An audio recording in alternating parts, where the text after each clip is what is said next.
अगर आप इस देश के नागरिक हो ना तो सच में ये आपको सुनना पड़ेगा। छत्तीसगढ़ हाईकोर्ट के पास 21 मई 2004 को एक केस आया। छत्तीसगढ़ के धामतरी डिस्ट्रिक्ट में एक 25 साल का वासुदेव गौड़ नाम का एक लड़का अपने पड़ोस में एक 14 साल की लड़की के घर जाता है। जब वो अकेली रहती है, उस लड़की के घर जाता है और लड़की से बोलता है कि हम ना दुकान पे चलेंगे कुछ खरीदने के लिए।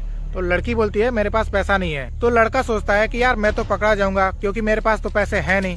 तो लड़की का जबरदस्ती हाथ पकड़कर उसे खींच करके अपने घर लेके जाता है। उसको कमरे में ले जाके उसका हाथ पैर बांधकर, उसका मुंह बांधकर वो जो करता है, मुझे बोलना भी पड़ेगा और आपको सुनना भी पड़ेगा, क्योंकि छत्तीसगढ़ हाईकोर्ट ने जो डिसीजन दिया है उस पे तभी आप बोल पाओगे। वो लड़का अपना प्राइवेट पार्ट उस लड़की के प्राइवेट पार्ट पर 10 मिनट तक रख कर और उस लड़की के प्राइवेट एरिया पर पेनिट्रेट करने की कोशिश भी करता है और उस लड़की के प्राइवेट पार्ट के ऊपर ही मास्टरबेट करता है। ये 2004 की घटना है, अब है 2026। इतने साल तक ये केस चलता है। 2005 में वासुदेव को जो ट्रायल कोर्ट होता है वो रेप चार्जेस लगा के उसको 7 साल 6 महीने का सजा सुनाते हैं। अब वासुदेव छत्तीसगढ़ के हाई कोर्ट में ये अपील करता है कि उसने तो रेप किया ही नहीं। अब ध्यान से सुनना, 2026 जनवरी में छत्तीसगढ़ हाई कोर्ट इस केस पर अपना फाइनल जजमेंट सुनाती है। अब जजमेंट सुनो।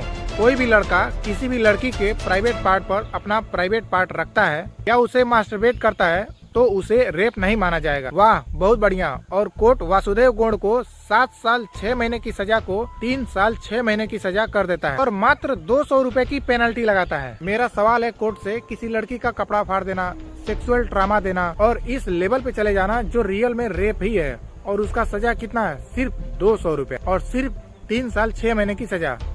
Are you serious?